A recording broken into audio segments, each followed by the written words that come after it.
Bismillahirrahmanirrahim. Assalamu alaikum students. My name is Abdurrahman and I am your biology teacher. इस session में मैं आपको पढ़ाऊंगा सेल मेम्ब्रेन. सेल मेम्ब्रेन क्या चीज़ है, उसके केमिकल कंपोजिशन, उसकी स्ट्रक्चरल कंपोजिशन और उसके फंक्शंस. तो डिटेल देखते हैं वाइट बोर्ड पे. So what do you think how you can define the cell membrane? सबसे पहली चीज़ ये है कि आप सेल मेम्ब्रेन को डिफाइन किस तरह से करेंगे. तो सेल मेम्ब्रेन को बहुत ही आसान तरीके में आप डिफाइन कर सकते हैं कि cell membrane itself is the outermost boundary of animal cell and it lies next to the cell wall in plant cells. तो एक ये सबसे आसान तरीका इसको डिफाइन करने का, इसको मैं आपके लिए लिख रहा हूं यहां पे. It is the outermost boundary in animal cell and it lies next to the cell wall in plant cells, bacterial cells and fungal cells. So this is the way कि आप इसको डिफाइन कर सकते हैं. सेल मेम्ब्रेन एक और तरीके से, एक बहुत टेक्निकल वे में इसको हम डिफाइन करें अगर, so this is the outermost living layer of all of the living cells. अभी यहाँ पे मैंने मेंशन किया है डेफिनेशन के अंदर कि in the plant cells, in the bacterial cells, as well as in the fungal cells. तो ये तीनों types के जो living organisms हैं, they have a cell wall. Plants में the cell wall is made up of cellulose. The bacterial cells, they have the cell wall of peptidoglycan. And the fungal cells, they have the cell wall of chitin. अब ये तीनों चीज़ें जो हैं, they are dead outer layers. तो इस वजह से the cell membrane is the outermost living layer of all of the living cells. Alright? So इसी वजह से इसको हम एक और नाम दे देते हैं यहाँ पे. The cell membrane is also known as plasma membrane, or sometimes it is also referred to as plasma lemma. After the definition, the next step is about the discovery of the plasma membrane. कि plasma membrane discover किसने किया. तो plasma membrane की discovery के point of view से आपको एक नई बात मैं बताने लगा हूं यहाँ पे, और वो क्या है कि the plasma membrane was discovered before the invention of compound microscope. Compound microscope की इन्वेंशन से काफी अरसा पहले दो स्विस बॉटनिस्ट्स हैं. One of them is Karl Nageli and the other one is Cramer. इन दोनों ने प्लाज्मा मेम्ब्रेन को डिस्कवर किया. और डिस्कवरी की बुनियाद क्या बनी? प्लाज्मा मेम्ब्रेन के या सेल मेम्ब्रेन के डिस्कवर होने से पहले यह समझा जाता था कि जो सेल्स हैं इनकी outer most layer that is only cell wall, वो सिर्फ सेल वॉल है. लेकिन बाद में पता चला कि ऐसा नहीं है. कोई लेयर या कोई एक चीज ऐसी सेल वॉल के अंदर वाली साइड पे मौजूद है प्लांट सेल्स में कि जो कुछ पार्टिकल्स को तो गुजरने की इजाजत दे रही है और कुछ पार्टिकल्स को वहां से क्रॉस करने की इजाजत नहीं है. तो इस वजह से फिर इन्होंने ये आइडिया प्रपोज किया कि there must be an inner layer towards the cytoplasm, और उस लेयर का नाम है सेल मेम्ब्रेन और the plasma membrane. Okay, so after the discovery इसमें हमारे पास जो नेक्स्ट पॉइंट है that is a short question for you. ये एक शॉर्ट क्वेश्चन के तौर पे पूछा जा सकता है. What do you know about the chemical composition of the plasma membrane? So chemically the plasma membrane is made up of organic substances or inorganic substances. Students, क्या कहेंगे आप? Chemical composition of the plasma membrane हमें बताती है कि the plasma membrane is made up of organic substances. Inorganic substances में जो most abundant substances हमारी body को, हमारे बहुत सारे cells को बना रहे हैं, वही substances यहाँ पे compounds की form में मौजूद हैं. The first of them is protein, all right? The proteins, they are 60 to 80%. The second one are lipids. These lipids are 20 to 40%. और इन लिपिड्स से रिलेटेड एक बहुत इंपॉर्टेंट चीज मैं आपको बताने लगा हूं, वो क्या है कि the lipids are not just lipids. इनको हम खाली लिपिड्स नहीं कहेंगे, बल्कि इनको हम ज्यादा स्पेसिफाई कर देते हैं. और स्पेसिफाई करेंगे तो the lipids they are actually phospholipids, alright.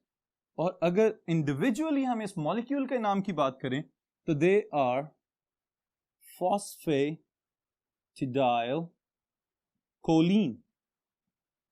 इस मॉलिक्यूल का नाम है फॉस्फेटिडाइल कोलीन और इसका जनरल नेम है लेसिथिन. स्टूडेंट्स, अगर आपको याद हो तो ये वाला पॉइंट चैप्टर नंबर 2 में chemical composition of the phospholipids में आप पढ़ चुके हैं. फॉस्फोलिपिड्स के बाद जो थर्ड कंपोनेंट है हमारे पास, they are the carbohydrates. Carbohydrates, the sugars, ये हमारे प्लाज्मा मेम्ब्रेन के अंदर बहुत सिग्निफिकेंट रोल प्ले कर रहे हैं.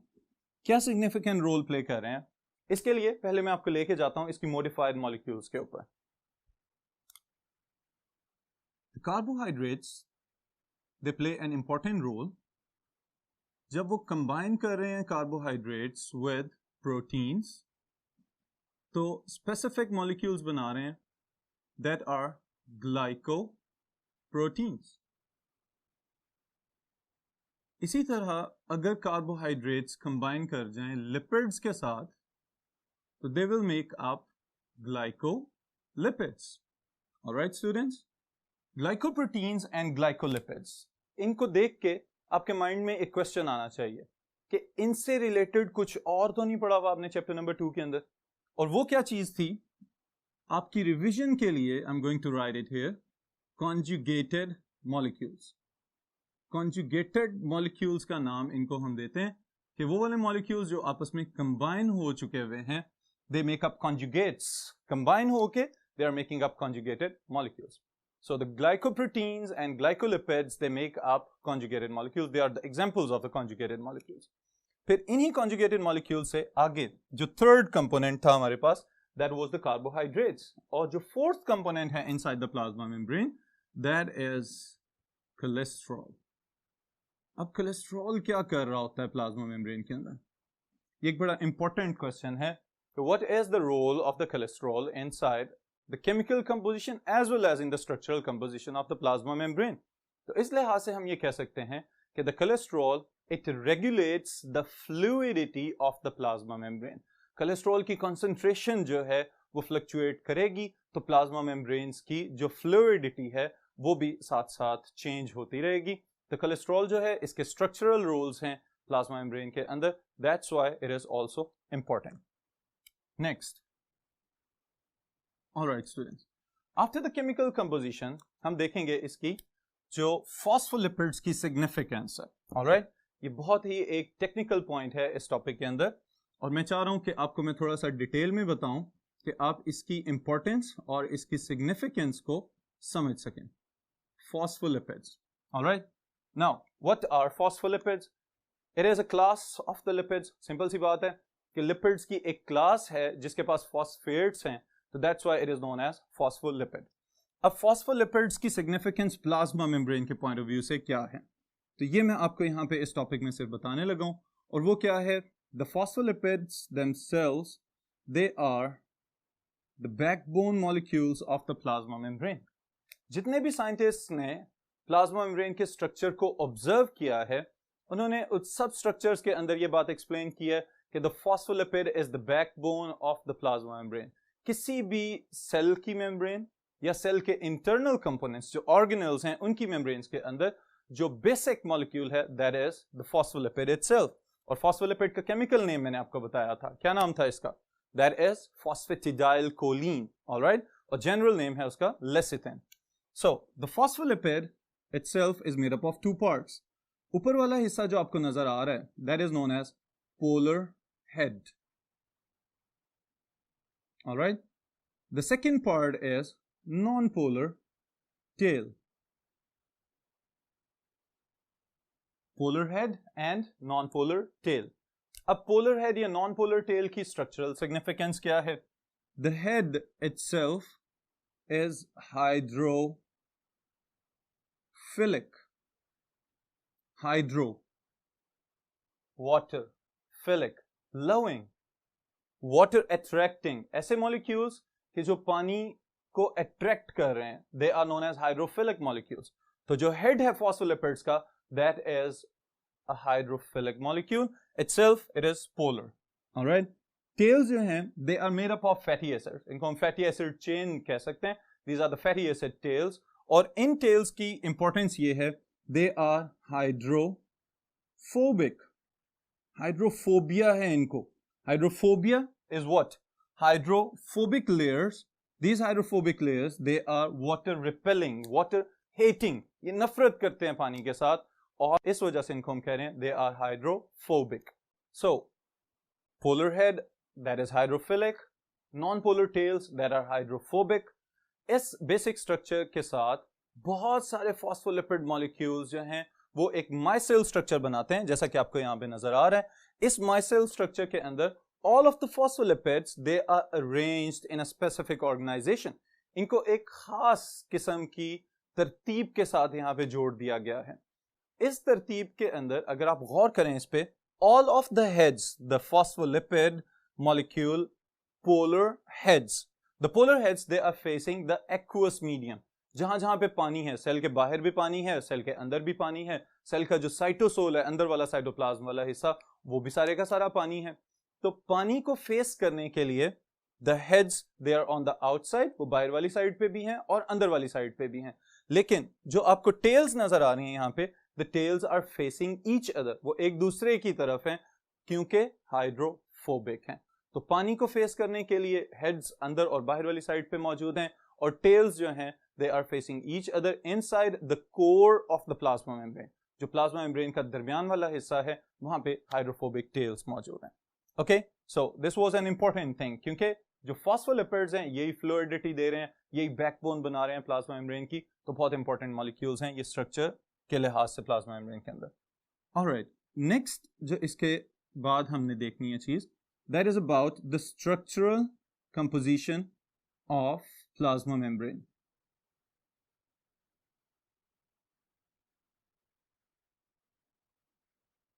स्ट्रक्चरल कंपोजिशन के लिहाज से, साख्त के एतबार से प्लाज्मा मेम्ब्रेन को दो तरीकों से एक्सप्लेन किया गया है. एक पुराना मॉडल है हमारे पास और एक जो है अभी तक एक्सेप्टेड चला आ रहा है. द फर्स्ट वन, जो पुराना मॉडल है, that was named as unit membrane model. इसका नाम है यूनिट मेम्ब्रेन मॉडल. ऑलराइट, जो यूनिट मेम्ब्रेन मॉडल है, इट वाज प्रपोज्ड बाय, किसने प्रपोज किया था? ये नाम याद है आप लोगों को साइंटिस्ट के? Okay, the first one was Dawson, the second one is Daniel, and the third one is Robertson. इन तीनों ने काफी सारी रिसर्च के बाद ये वाला मॉडल प्रपोज किया है और अकॉर्डिंग टू दिस मॉडल, अगर आप इसको इस स्ट्रक्चर के अंदर भी देखें तो हमें जो बेस नजर आ रहा है, जो इसकी बैकबोन है, that is made up of phospholipid bilayer. Alright, ये टर्म बार बार यूज होगी इसके अंदर, तो इसको समझ लें. फॉस्फोलिपिड्स की दो लेयर्स अगर ऊपर नीचे मौजूद हैं तो that is known as phospholipid bilayer. और उस बाइलेयर का सीक्वेंस क्या होगा? The heads are facing outward and the tails are facing each other. Alright, अब जो फॉस्फोलिपिड्स हैं वो अंदर वाली साइड पे मौजूद हैं, जो प्रोटीन्स हैं उन्होंने उसको कवर किया हुआ है. This was explained by the unit membrane model. Alright, अब जो यूनिट मेम्ब्रेन मॉडल है, इसको अगर हम स्टेट कर लें, इसको अगर डिफाइन कर लें, इसकी स्टेटमेंट बनाएं, तो हम कह सकते हैं कि according to unit membrane model, the phospholipid bilayer is sandwiched between two layers of peripheral proteins. Alright, जो फॉस्फोलिपिड्स की डबल लेयर है उसको बैरूनी प्रोटीन्स ने, पेरिफेरल प्रोटीन्स ने बाहर की सतह से ऊपर और अंदर वाली साइड से कवर किया हुआ है. This is known as unit membrane model. All right. इसी वजह से, इस स्ट्रक्चरल एक्सप्लेनेशन की वजह से, this model is also named as sandwich membrane model. Alright, sandwich membrane model कहता है कि प्रोटीन्स और फॉस्फोलिपिड्स मिलके एक सैंडविच शेप्ड स्ट्रक्चर बना लेती हैं। जो फॉस्फोलिपिड्स हैं वो अंदर वाली साइड पे सैंडविच्ड हैं बाहर वाली प्रोटीन्स की लेयर्स की वजह से। Alright, this is your unit membrane model. और यूनिट मेम्ब्रेन मॉडल के बाद with the advancement of the electron microscope, electron microscope जब इन्वेंट हुई है तो उसकी इन्वेंशन के बाद इसको थोड़ा सा मॉडिफाई कर दिया गया, और मॉडिफाई करके जो मॉडल प्रपोज किया गया है that is known as fluid mosaic model.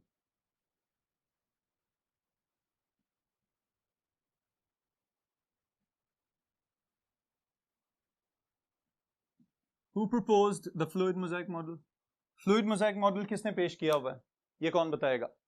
Okay, so the fluid mosaic model was proposed by Singer and Nicholson. Singer और निकलसन ने ये वाला मॉडल प्रपोज किया है, और अकॉर्डिंग टू दिस मॉडल यहाँ पे थोड़ी सी मॉडिफिकेशन है यूनिट मेम्ब्रेन मॉडल के लिहाज से। और वो मॉडिफिकेशन क्या है? अकॉर्डिंग टू दिस मॉडल, अगर आप इसका स्ट्रक्चर देख रहे हैं, अब ये जो आपको 3 डायमेंशनल स्ट्रक्चर नजर आ रहा है, इस 3D स्ट्रक्चर के अकॉर्डिंगली हम इसकी स्टेटमेंट बनाने लगे हैं। और इसको गौर से देखें तो हमें पता चलता है the proteins are not continuous on the surface of the phospholipid bilayer. Phospholipid bilayer की सतह के ऊपर प्रोटीन्स मुकम्मल तौर पे कवर नहीं कर रही।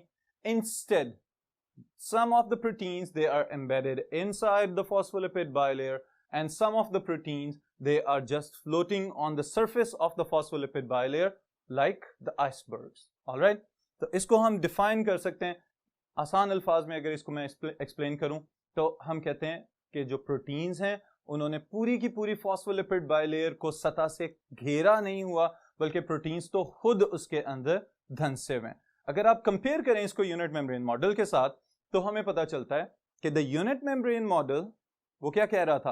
वो कह रहा था कि प्रोटीन्स ने पूरे फॉस्फोलिपिड बायलेयर को कवर किया हुआ है ऊपर और नीचे वाली साइड से। लेकिन यहाँ पे तो ऐसा नहीं है। यहाँ पे तो हमें पता चल रहा है कि प्रोटीन्स जो है वो खुद फॉस्फोलिपिड बायलेयर के अंदर धंसे हुए मौजूद हैं, जो कि हमें ये बताते हैं कि प्रोटीन्स ने पूरी लेयर को कवर नहीं किया हुआ। Functions of the plasma membrane.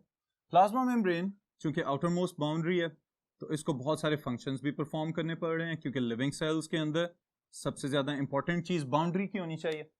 और वो क्या क्या इसकी सिग्निफिकेंट फंक्शंस हैं? First of all, because it is the outer most boundary, तो it should protect the inner components. So first function is protection, हिफाजत करना।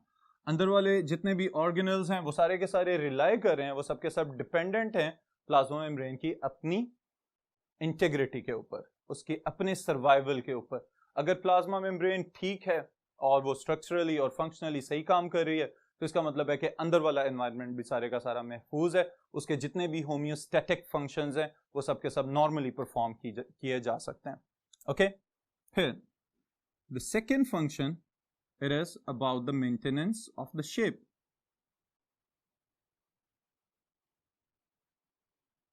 किसकी शेप को मेंटेन करने की कोशिश करेगा? Of the cell.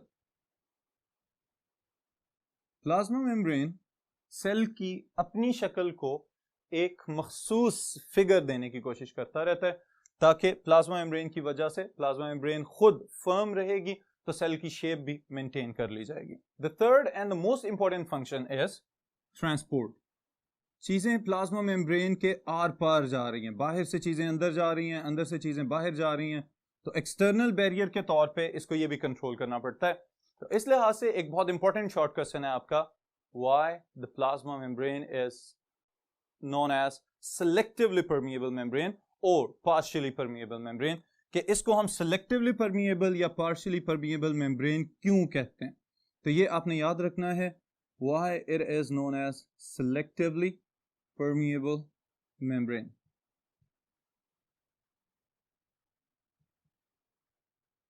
Easy question है, आप में से कोई आंसर करना चाहेगा? Why the plasma membrane is known as selectively permeable membrane? Okay, let's go with it. The plasma membrane is the outermost boundary. ये तो सबको पता चल गया कि ये बाहर वाली लेयर है. तो कुछ चीजों को अपनी मर्जी के मुताबिक अंदर आने दे जिनकी सेल को जरूरत है, और कुछ चीजों को रोक दे, उनको अंदर आने की इजाजत ना दे. तो that is known as selective permeability. The plasma membrane as an external barrier allows some of the particles to pass across it. कुछ चीजों को तो गुजरने की इजाजत है और बाकी पार्टिकल्स को गुजरने की इजाजत नहीं है. फॉर एग्जाम्पल, किन चीजों को गुजरने की इजाजत है? स्मॉल गैस मॉलिक्यूल्स, ऑक्सीजन और carbon dioxide, water, glucose and ions. ये चीजें अगर छोटे पार्टिकल्स हैं, गैस पार्टिकल्स की तरह ऑक्सीजन और कार्बन डाइऑक्साइड, तो वो इजीली डिफ्यूज कर रहे हैं, आर पार हो रहे हैं. वाटर मॉलिक्यूल, इसके लिए स्पेशलाइज्ड प्रोटीन्स मौजूद होते हैं प्लाज्मा मेम्ब्रेन में, जो मूव कर रहे होते हैं वाटर को all the time from higher concentration to lower concentration. Glucose particles हैं, they are also moving along the concentration gradient, हमेशा हाई कॉन्सेंट्रेशन से लो कॉन्सेंट्रेशन की तरफ मूव कर रहे होते हैं, और sometimes they can be moved against the concentration gradient. ये क्या चीज होती है, ये भी मैं एक्सप्लेन करता हूं आपको. आयंस, जो कि चार्ज पार्टिकल्स हैं, they are also facilitated or they are aided by some specialized proteins. इनको भी कुछ specialized protein channels के through actively regulate किया जा सकता है और passively भी regulate किया जा सकता है, अंदर और बाहर बुलवाया जा सकता है. Okay? So, according to the transport, अब मैं इसको differentiate करने लगा हूं different categories में, in which the first one is passive transport.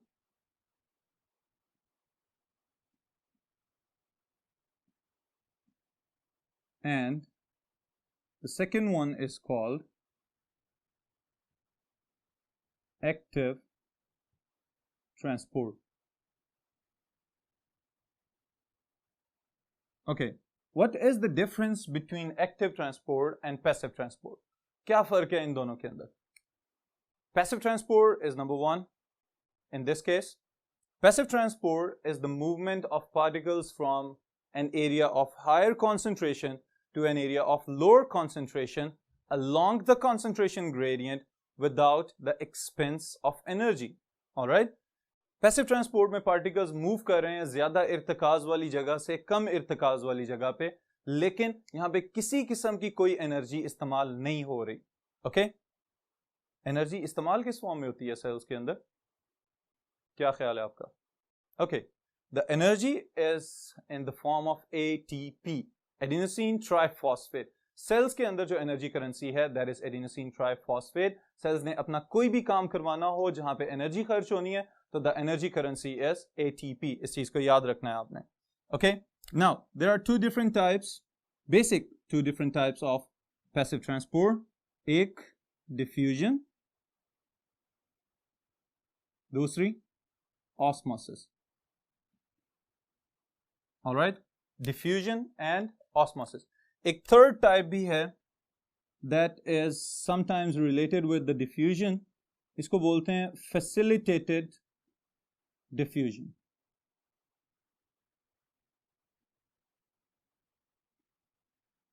All right, facilitated diffusion is the movement of particles from higher concentration to an area of lower concentration through specialized protein channels. मखसूस किस्म के proteins मौजूद हैं plasma membrane के ऊपर मुख्तलिफ जगहों पे, जिनके जरिए कुछ पार्टिकल्स को, जो जनरली वैसे सिंपल डिफ्यूजन के थ्रू नहीं गुजर सकते, हो सकता है उनका साइज बड़ा हो, तो इस वजह से फिर उनको मखसूस किस्म के प्रोटीन्स के जरिए हायर कॉन्सेंट्रेशन से लोअर कॉन्सेंट्रेशन के अलॉन्ग मूव किया जाता है through the plasma membrane. This is called facilitated diffusion. All right? Now, the last thing here is active transport. क्या चीज है? The movement of particles from an area of lower concentration to an area of higher concentration against the concentration gradient, but with the expense of energy.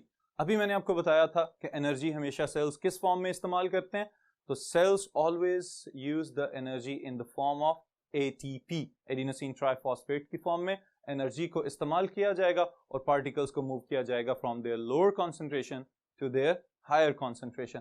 और इस concentration के लिए हमारे पास बहुत अच्छी एग्जांपल है, the movement of minerals from the soil into the root hair cells. Okay, बहुत सारे मिनरल्स ऐसे हैं जो पहले ही रूट्स के अंदर बहुत ज्यादा कंसंट्रेशन में स्टोर्ड होते हैं, पहले से मौजूद है वहां पे, फिर भी सॉइल में से पार्टिकल्स को, मिनरल्स को, आयंस को उठा उठा के अंदर लाया जा रहा होता है, तो अगेंस्ट द कंसंट्रेशन ग्रेडियंट है, अंदर ज्यादा है, बाहर कम है, तो कम वाली जगह से ज्यादा पे लाने के लिए एनर्जी खर्च की जाती है एटीपी की फॉर्म में, और पार्टिकल्स जो हैं वो सेल के अंदर आ जाते हैं।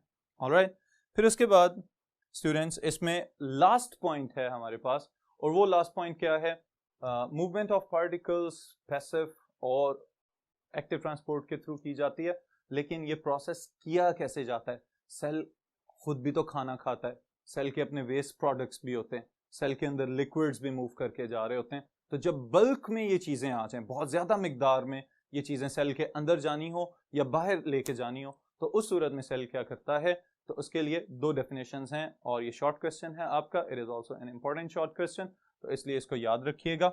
ऑलराइट, अभी मैंने आपको बताया कि अगर सेल ने बहुत ज्यादा बल्क में, बहुत ज्यादा मिकदार में कोई चीज साइटोप्लाज्म की तरफ, अंदर की तरफ मूव करवानी हो या साइटोप्लाज्म से बाहर निकालनी हो, तो उस सूरत में सेल किस किस्म की मूवमेंट्स करता है। इसके लिए पहली चीज है हमारे पास यहाँ पे एंडोसाइटोसिस, एंडो इनवर्ड। ऑलराइट, इसी चीज से आप याद रखिए, endocytosis is the movement of particles into the cell. कोई भी खाना, कोई भी ऐसा मिनरल, कोई भी ऐसा बड़ा पार्टिकल जिसको सेल ने अंदर लेके जाना है, तो उसके थ्रू जो काम किया जा रहा है प्लाज्मा मेम्ब्रेन के जरिए, that is endocytosis. Alright, endocytosis, it can be differentiated into two different types. पहली चीज है हमारे पास phagocytosis. All right, and the second thing is pinocytosis.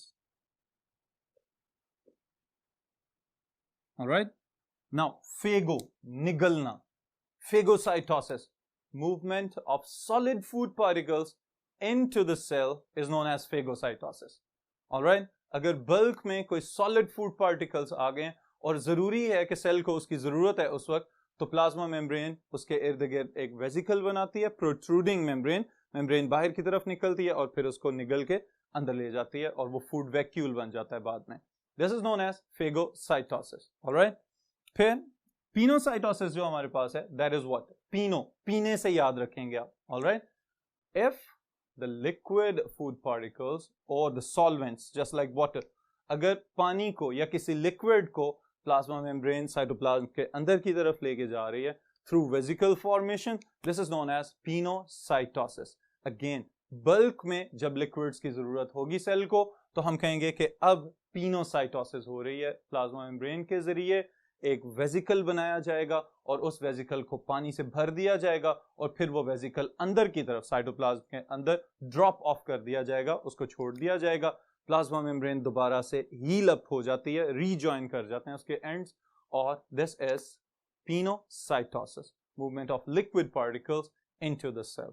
Alright, फिर अब जब खाना भी खा लिया और पानी भी पी लिया, तो फिर ये भी है कि कुछ वेस्ट प्रोडक्ट्स भी प्रोड्यूस होंगे, नाइट्रोजनस वेस्ट हैं या कुछ ऐसी चीजें हैं जो सेल डाइजेस्ट नहीं कर सका, they should be removed out of the cell, उसको अब सेल से बाहर निकालने की जरूरत है।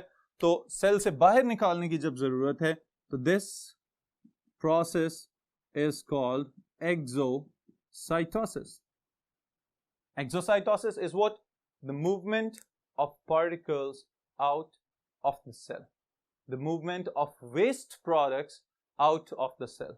जितने भी इजाफी चीजें हैं, या तो ऐसा फूड है जो सेल हजम नहीं कर सका हुआ, या फिर कुछ ऐसे वेस्ट प्रोडक्ट्स हैं जो सेल के अंदर रहेंगे तो उसके लिए नुकसानदेह हो सकते हैं, उनको वहां से बाहर निकालना जरूरी है। This is known as exocytosis, the removal of the waste products और unneeded particles from the cytoplasm towards the external environment. This is called exocytosis. All right, the last thing of today's session is what, एक आखिरी बात, और इसी सवाल पे आज मैं इस सेशन को खत्म करूंगा और फिर इंशाल्लाह ताला नेक्स्ट सेशन में मैं इसका जवाब एक्सपेक्ट कर रहा हूं कि आप लोग तलाश करके लाएंगे।